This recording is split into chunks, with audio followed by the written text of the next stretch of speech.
Hello students. अब अपना अगला टॉपिक है एनिमल ब्रीडिंग। ठीक है। और इसमें कह रहा है एनिमल ब्रीडिंग में कि हम क्या करते हैं, जो अलग अलग ब्रीड होती हैं उनके बीच क्या कराते हैं, क्रॉस कराते हैं। और उनको क्रॉस कराने के बाद जो नई वैरायटी बनेगी, ब्रीड बनेगी, वो क्या रहती है, पुराने वालों से उसमें ज़्यादा अच्छे करेक्टर रहते हैं, दोनों के करेक्टर रहते हैं। कि आपने दो अलग अलग ब्रीड सेलेक्ट की एज ए पेरेंट्स, उनमें क्रॉस कराया, तो जो नई ब्रीड आएगी वो क्या आएगी, हाइब्रिड। उसमें दोनों के करेक्टर मिलने के चांस हैं। तो ऐसे इम्प्रूव करने के लिए, अलग अलग क्वालिटी एक ही ब्रीड में लाने के लिए क्या कराते हैं, एनिमल ब्रीडिंग कराते हैं। ठीक है। तो कह रहा है breeding of animal is an important aspect of animal husbandry, कि उनकी ब्रीड कराते हैं यानी कि क्रॉसिंग कराते हैं अलग अलग वैरायटी की, सो दैट दोनों करेक्टर एक के अंदर आ जाएं। कि मान लो एक के अंदर करेक्टर है डिजीज रेजिस्टेंट, कि उसकी डिजीज रेजिस्टेंट पावर ज़्यादा अच्छी है, और दूसरी कोई कैटल की वैरायटी है, हमारी ब्रीड है, उसकी वैरायटी है कि उसका लैक्टेशन ज़्यादा है, मिल्क प्रोडक्शन ज़्यादा है। तो अब हम चाहते हैं दोनों करेक्टर एक ही ब्रीड में आ जाए, सुपीरियर आ जाए। तो उन दोनों का क्या करा देते हैं, क्रॉस करा देते हैं, उन दोनों में मेटिंग करा देते हैं। तो अब उन दोनों की मेटिंग से जो नया इंडिविजुअल बनेगा उसको हम क्या बोल देते हैं, हाइब्रिड। कि उसके अंदर दोनों के करेक्टर हैं, डिजीज रेजिस्टेंट वाली प्रॉपर्टी भी है और हाई मिल्क प्रोडक्शन वाली प्रॉपर्टी भी है। तो इस चीज़ को बोलते हैं ब्रीडिंग कराना। तो कह रहे हैं एनिमल ब्रीडिंग का एम क्या रहता है, क्यों कराते हैं। Animal breeding aims at increasing the yield of animal, कि उसकी प्रोडक्टिविटी बढ़ जाए, and improving the desirable quality of the produce, और उसकी डिजायरेबल क्वालिटी जो है प्रोड्यूस की वो भी इम्प्रूव हो जाए। फिर कह रहा है for what kind of character would we breed animals, किन करेक्टर्स के लिए हम ब्रीड करेंगे। तो अलग अलग केस में अलग अलग करेक्टर्स हो सकते हैं, जैसे डिजीज रेजिस्टेंट एक करेक्टर हो सकता है, हाई प्रोड्यूस जो मिल्क प्रोडक्शन है वो ज़्यादा हो, किसी केस में वो हो सकता है। ठीक है। किसी जिनसे हम मीट ऑब्टेन कर रहे हैं तो वो मीट वाला हो सकता है कि वो ज़्यादा प्रोड्यूस करता हो। फिर कह रहा है would the selection of character differ from the choice of animal, की चॉइस ऑफ एनिमल के अकॉर्डिंग करेक्टर वेरी करता है। हाँ, ये करेक्टर क्या करेगा, वेरी करेगा। जैसे कैटल के लिए हमें कौन से कैटल चाहिए, जो मिल्क प्रोडक्शन ज़्यादा करते हो, तो वो सब के लिए अलग अलग करेक्टर वेरी करेगा। फिर कह रहा है what do we understand by the term breed, इस ब्रीड वर्ड का क्या मतलब है। ठीक है, हिंदी में बोलते हैं नस्ल। तो ब्रीड का क्या मतलब, अब उसकी डेफिनेशन दे रखी है अगली लाइन में, कि ब्रीड क्या होती है, group of animal related by descent. Descent मतलब पिछली कई जनरेशन से वो रिलेटेड है। A group of animal related by descent and similar in most character, like general appearance में सिमिलर हैं, फीचर्स उनके सेम है, साइज सेम है, ओवरऑल कॉन्फ़िगरेशन उनकी सेम है, are said to belong to a breed. तो वो बोले जाएंगे वो किससे बिलोंग करते हैं, एक सिमिलर ब्रीड से बिलोंग करते हैं। ठीक है। अलग अलग नस्ल होती है, जैसे काऊ के अंदर क्या मिलती है, साहीवाल रहती है, ऐसे गिर रहती है, रेड सिंधी रहती है, बफेलो में मुर्रा एक नस्ल है, ब्रीड है, हरियाणा में मिलती है वो। ठीक है। तो ये अलग अलग क्या है, ब्रीड, जो कई डिसेंट से, कई जनरेशन से क्या है, रिलेटेड है, कि उनमें सेम में क्रॉस कराते जा रहे हैं हम, और वो हमें ऑब्टेन हो गई है। तो उनके मोस्ट करेक्टर क्या मिलेंगे, सिमिलर ही मिलेंगे, लाइक जर्नल अपीयरेंस एक ब्रीड की, उसका साइज, कॉन्फ़िगरेशन, फीचर सारे सेम मिलेंगे। फिर कह रहा है find out the names of the common breed of cattle and poultry in the farm of your area. तो उसके कुछ एग्जाम्पल्स याद कर लेने हैं, कॉमन ब्रीड्स क्या है कैटल की, जैसे काऊ की यहाँ दे रखी है, काऊ की आप ये याद कर लेना कि मिल्क ब्रीड होती हैं जो मिल्क प्रोड्यूसिंग होती हैं, जैसे गिर है, साहीवाल है, इंडिया में तो साहीवाल सबसे अच्छी ब्रीड है, रेड सिंधी होती है गुजरात में, डियोनी, राठी, ये सारी हैं। दूसरी होती है ड्रोट ब्रीड्स, जो काम के लिए यूज़ होती हैं, यूज़ फॉर वर्किंग, उनका मिल्क प्रोडक्शन इतना अच्छा नहीं है बट वैसे वर्किंग एफिशिएंसी अच्छी है, जैसे मालवी, नगेरी, हेलिकेयर, कन्यायम, कन्यायम, ये वाली भी हैं। उसके अलावा है जर्नल यूटिलिटी ब्रीड्स। ठीक है, जिनको दोनों पर्पज़ के लिए यूज़ करते हैं। तो उसमें एक काऊ की वैरायटी आती है हरियाणा, ये भी यूज़ करते हैं, ओंगोल, कंकरी और थरपारकर, ये सारी जर्नल यूटिलिटी की ब्रीड हैं। ठीक है। फिर कुछ एग्जोटिक ब्रीड्स भी हैं जो बाहर से बनाई गई हैं, जैसे होलिस्टीन फ्रिशियन होती है एक, ये सबसे वर्ल्ड की सबसे अच्छी मिल्क ब्रीड है, मिल्क प्रोडक्शन के अंदर सबसे अच्छी है ये। ठीक है। ऐसे ही एक एग्जोटिक ब्रीड है जर्सी, तो ये जर्सी तो इंडिया में मिलती भी है। इसके अलावा है ब्राउन स्विस। ठीक है। तो ये वैरायटी है काऊ की। ठीक है। फिर कह रहा है कि जो ब्रीडिंग की टेक्निक्स हैं वो दो तरह से हम यूज कर सकते हैं, कि वैन ब्रीडिंग कि जब हम मेटिंग करा रहे हों is between animals of the same breed, it is called inbreeding. Same breed के अंदर ही अगर हम क्रॉस करा रहे हैं तो क्या बोली जाएगी, इनब्रीडिंग बोली जाएगी। While crosses between different breed are called outbreeding. या तो हम इनब्रीडिंग करा सकते हैं या आउटब्रीडिंग करा सकते हैं। Inbreeding with in the same breed, दो इंडिविजुअल सेलेक्ट कर लिए एज मेल एंड फीमेल और उनके अंदर कुछ अच्छे करेक्टर हैं, डिजायर करेक्टर हैं, उनको क्रॉस कराया और ये देखा कि जो अगली प्रोजेनी बनी, हाइब्रिड बना, उसमें वो करेक्टर आए कि नहीं आए, तो इनब्रीडिंग करा सकते हैं। या फिर दो अलग अलग ब्रीड सेलेक्ट कर लें मेल एंड फीमेल की फॉर्म में और उनके बीच क्रॉस कराएं और फिर उससे हाइब्रिड ऑब्टेन करें, तो वो क्या हो जाएगा, आउटब्रीड हो जाएगा। तो दो एनिमल ब्रीडिंग में मेन टेक्निक्स है, इसी पे आपके क्वेश्चन आता है, ये अब आपको अच्छे से याद करनी है। तो पहला है इनब्रीडिंग।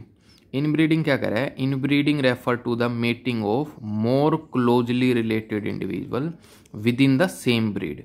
सेम ब्रीड में जो क्लोजली रिलेटेड इंडिविजुअल्स हैं उनके बीच क्रॉस कराना है। कौन से क्लोजली रिलेटेड, 4 to 6 जनरेशन, कि 4 से 6 जनरेशन से वो क्लोजली रिलेटेड इंडिविजुअल है, उनके इन बिटवीन अगर हमने क्रॉस करा दिया कि 4 से 6 जनरेशन उनकी बन रही है, सेम जनरेशन्स में है, कोई बाहर से और ब्रीड उनमें इंक्लूड नहीं थी, उन्हीं ब्रीड में जो इंडिविजुअल बन रहे थे उन्हीं के बीच आपस में हम क्रॉस कराते जा रहे थे, तो ऐसे 4 से 6 जनरेशन तक के जो इंडिविजुअल हैं उनके बीच हमने मेटिंग करा दी, क्रॉस कराया, तो वो क्या बोला जाएगा, इनब्रीडिंग बोला जाएगा। हमने सेम ब्रीड रख ली लेकिन इंडिविजुअल हैं वो 4 से 6 जनरेशन से अलग अलग हैं, उनके बीच अगर क्रॉस करा दिया तो क्या हो जाएगी फिर आउटब्रीडिंग। बट 4 से 6 जनरेशन तक वो रिलेटेड ही हैं, उन्हीं में आपस में क्रॉस करा रहे हैं, तो क्या बोला जाएगा, इनब्रीडिंग।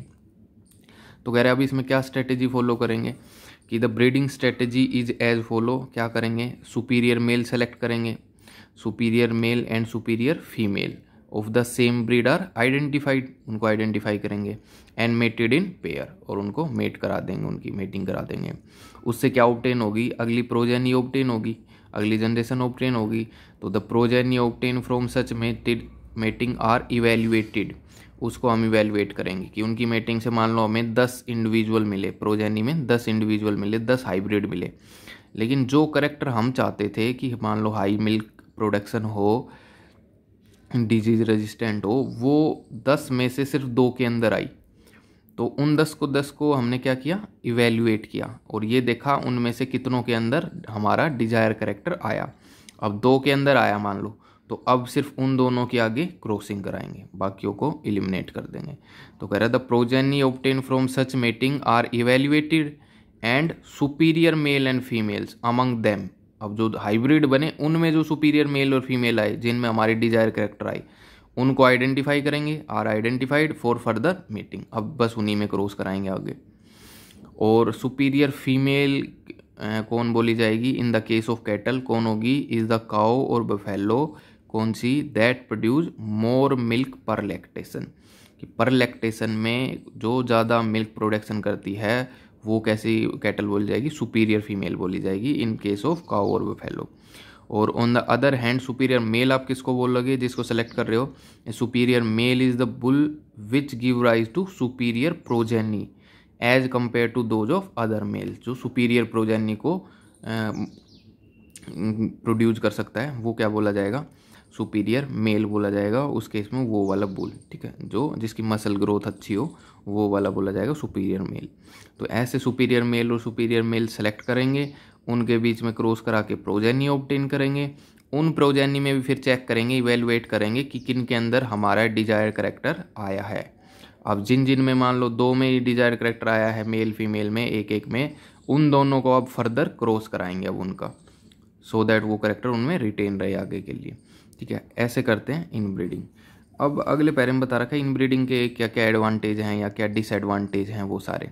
तो कह रहा है try to recollect the homozygous pure line develop by Mendel as discuss in chapter 4। तो मेंडल ने जैसे प्योर लाइन बनाए थे, कि प्योर लाइन क्या थे उसके, कि या तो क्या बन गए बिल्कुल स्मॉल टी या कैपिटल टी, तो वो प्योर लाइन बोले जाते हैं होमोजाइगस। कह रहा है similar strategies use for developing pure line in cattle as was use in case of pea. जैसा पी में प्योर लाइन ऑब्टेन कर सकते हैं हम, ऐसे इसमें कर सकते हैं। तो ऐसे जो इनब्रीडिंग कराएंगे उससे होएगा क्या, कह कह रहा है इन ब्रीडिंग इंक्रीजेज होमोजाइगोसिटी। इन ब्रीडिंग से क्या हो जाएगी, होमोजाइगोसिटी इंक्रीज हो जाएगी।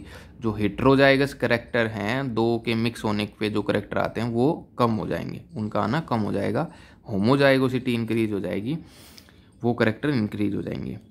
10 इन ब्रीडिंग क्यों नेसेसरी है, is necessary if we want to evolve a pure line in any animal, कि किसी एनिमल में हम प्योर लाइन लाना चाहते हैं, बेसिक करेक्टर वापस लाना चाहते हैं, हाइब्रिड उसमें कुछ नहीं बनाना चाहते, ज़्यादा प्योर लाइन वाले करेक्टर लाना चाहते हैं, तो उसमें क्या यूज़ कर सकते हैं, इन ब्रीडिंग यूज़ कर सकते हैं। और इन ब्रीडिंग क्या भी करेगी और फ़ायदा क्या है इसका, inbreeding exposes harmful recessive gene, harmful हैं और रिसेसिव जीन हैं, that are eliminated by selection, कि हमने वही इन ब्रीडिंग की तो उससे मान लो उस इन ब्रीडिंग में जो मेल और फीमेल सेलेक्ट किया था उनका क्रॉस कराया तो हाइब्रिड बने। अब मान लो 10 हाइब्रिड बने, बस उन 10 हाइब्रिड में से आप जो करेक्टर चाहते थे वो सिर्फ 2 के अंदर आए, बाकी 8 के अंदर नहीं आए, तो उन 8 में क्या आ रहे हैं, रिसेसिव करेक्टर दिख रहे हैं हमें, हार्मफुल रिसेसिव करेक्टर दिख रहे हैं। तो उन रिसेसिव करेक्टर हम एलिमिनेट कर देंगे कैसे, सिलेक्शन से, कि उन 10 में से अब उन 8 को सेलेक्ट ही नहीं करेंगे हम आगे क्रॉस कराने के लिए, क्योंकि उनमें तो हमें हार्मफुल करेक्टर दिख गए। अपने डिजायर्ड हाइब्रिड बस 2 के अंदर दिखे, तो अब आगे फर्दर क्रॉसिंग सारी उन 2 की कराएंगे, उन 8 को यूज ही नहीं करेंगे। तो वो रिसेसिव जीन अब क्या हो गए, एलिमिनेट हो गए उस प्रोजेनी से, क्योंकि हमने अब उनको आगे ब्रीड कराने के लिए, आगे मेट कराने के लिए सेलेक्ट ही नहीं किया। तो ऐसे हमें हार्मफुल रिसेसिव जीन एक्सपोज हो गए और उनको हमने फिर एलिमिनेट कर दिया सिलेक्शन करके, कि अब उनको सेलेक्ट ही नहीं करेंगे, जिनमें सुपीरियर करेक्टर हैं सिर्फ उन्हीं को सेलेक्ट कर रहे हैं। ठीक है, तो ये क्या भी करेगा, it also help in accumulation of superior gene. तो ऐसे हम रिसेसिव जीन को एलिमिनेट करते जाएंगे क्योंकि उनको आगे क्रॉस नहीं करा रहे, तो ऐसे कौन ही एक्यूमुलेट होते रहेंगे, बस सुपीरियर जीन, और कौन एलिमिनेट होते रहेंगे, and elimination of less desirable gene, less desirable gene eliminate होते जाएंगे क्योंकि उनकी फर्दर क्रॉसिंग करा नहीं रहे। तो कह रहा है देयरफॉर, इससे क्या होगा, this approach where there is a selection at each step, यहाँ हम सेलेक्ट करते जा रहे हैं, पहले प्रोजेनी सेलेक्ट की मेल फीमेल, शुरू में पेरेंट सेलेक्ट किए हाइब्रिड वाले अच्छे करेक्टर वाले जिनमें अच्छे करेक्टर थे, फिर उनका क्रॉस करा के प्रोजेनी बनी, उन प्रोजेनी में फिर से सिलेक्शन किया अच्छे वाले, फिर आगे प्रोजेनी बनी उनमें भी सिलेक्शन किया। तो ऐसे क्या है कि where there is a selection at each step, ये क्या कर देगा, increase the productivity of inbreed population. तो इनब्रीडिंग की जो पॉपुलेशन है उनकी प्रोडक्टिविटी क्या हो जाएगी, इंक्रीज, क्योंकि जिन जिन के अंदर रिसेसिव करेक्टर थे उनको तो हमने एलिमिनेट कर दिया, बस उन्हीं में क्रॉस कराया जिनके अंदर अच्छे करेक्टर थे, हाइब्रिड करेक्टर थे। तो प्रोडक्टिविटी ऐसे उस इनब्रीड पॉपुलेशन की क्या हो जाएगी, इंक्रीज हो जाएगी। ठीक है, तो ये सारा क्या लिख रखा है, एडवांटेज क्या है, कि इनब्रीडिंग कब यूज करेंगे, जब हमें क्या लानी हो, होमोजाइगोसिटी लानी हो और प्योर लाइन इवोल्व करनी हो एक एनिमल में। और इनब्रीडिंग का फ़ायदा क्या है कि वो हार्मफुल रिसेसिव जीन को एक्सपोज कर देता है और उनको हम एलिमिनेट कर सकते हैं सिलेक्शन करके, और ये किसको एक्यूमुलेट करेगा, सुपीरियर जीन्स को, और एलिमिनेट कर देगा लेस डिजायरेबल जीन्स को, और ऐसे वो अपनी ओवरऑल प्रोडक्टिविटी क्या है, इंक्रीज हो जाएगी। लेकिन अब आता है डिसएडवांटेज क्या है इनब्रीडिंग से रिलेटेड। तो कह रहा है हाउ एवर कंटिन्यू इनब्रीडिंग, अगर कंटिन्यू हम ऐसे इनब्रीडिंग कराते रहे कि जो प्रोजेनी बनी उनमें फिर क्रॉस करा दिया, फिर अगलों में फिर क्रॉस करा दिया, ऐसे अगर करते रहे, कंटिन्यू इनब्रीडिंग करते रहे, स्पेशली क्लोज इनब्रीडिंग करते रहे, तो क्या होगा, यूजुअली रिड्यूज फर्टिलिटी। तो धीरे धीरे जो आगे आने वाली प्रोजेनी होंगी उनकी फर्टिलिटी पावर क्या हो जाएगी, डिक्रीज हो जाएगी। Usually reduce fertility and even productivity, और ओवरऑल उनकी फर्टिलिटी पावर भी और प्रोडक्शन की जो पावर है, मिल्क, मान लो कैटल के केस में मिल्क प्रोडक्शन, वो भी क्या हो जाएगी, रिड्यूस हो जाएगी अगर कंटिन्यू इन ब्रीडिंग करते रहे। तो उनको उन्हीं 4 to 6 जनरेशन में बार बार क्रॉस कराते रहे तो उनकी फर्टिलिटी पावर और प्रोडक्टिविटी दोनों ही क्या हो जाएंगी, कम हो जाएगी, यील्ड क्या हो जाएगी, कम हो जाएगी। इस चीज़ को ही क्या बोलते हैं, this is called in breeding depression. इसी को क्या बोलते हैं, इन ब्रीडिंग डिप्रेशन, की बार बार इन ब्रीडिंग कराते रहेंगे तो उसकी डिप्रेशन आ जाएगा, फर्टिलिटी भी कम हो जाएगी और प्रोडक्टिविटी भी कम हो जाएगी। इस चीज़ को बोलते हैं इन ब्रीडिंग डिप्रेशन। तो ये एक प्रॉब्लम है, डिसएडवांटेज है कंटिन्यू इन ब्रीडिंग का। ठीक है, और अब इसको ठीक कैसे करेंगे वो बता रहा है, बट एक और वर्ड आता है बीच में, हाइब्रिड विगर। या इसको बोलते हैं हेट्रोसिस। ये क्या रहता है, तो किसको बोलते हैं हेट्रोसिस या हाइब्रिड विगर, कि superiority of offspring, superiority of offspring over it's parent is called hybrid vigour. कि भाई दो आपने पेरेंट सेलेक्ट किए, फिर उनका क्रॉस करा के अगला हाइब्रिड बना, अब वो हाइब्रिड अपने पेरेंट से क्या है, सुपीरियर, क्योंकि उसमें दोनों के करेक्टर आ रहे हैं, दोनों के सुपीरियर करेक्टर आ रहे हैं। तो ये जो सुपीरियोरिटी होती है ऑफस्प्रिंग की ओवर इट्स पेरेंट, ये क्या बोली जाती है, हाइब्रिड विगर या हेट्रोसिस। ठीक है, और it develop due to heterozygosity, कि जब हेट्रोजाइगस करेक्टर आने लग जाते हैं, दोनों पेरेंट्स के करेक्टर आने लग जाते हैं, तो वो डेवलप होती है।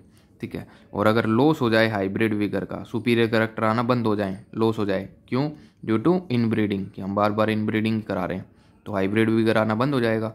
उस चीज़ को हम क्या बोल देते हैं, इनब्रीडिंग डिप्रेशन। और इनब्रीडिंग डिप्रेशन से उस पॉपुलेशन की ओवरऑल फर्टिलिटी पावर और प्रोडक्टिविटी दोनों क्या हो जाएंगी, डिक्रीज हो जाएंगी। ठीक है।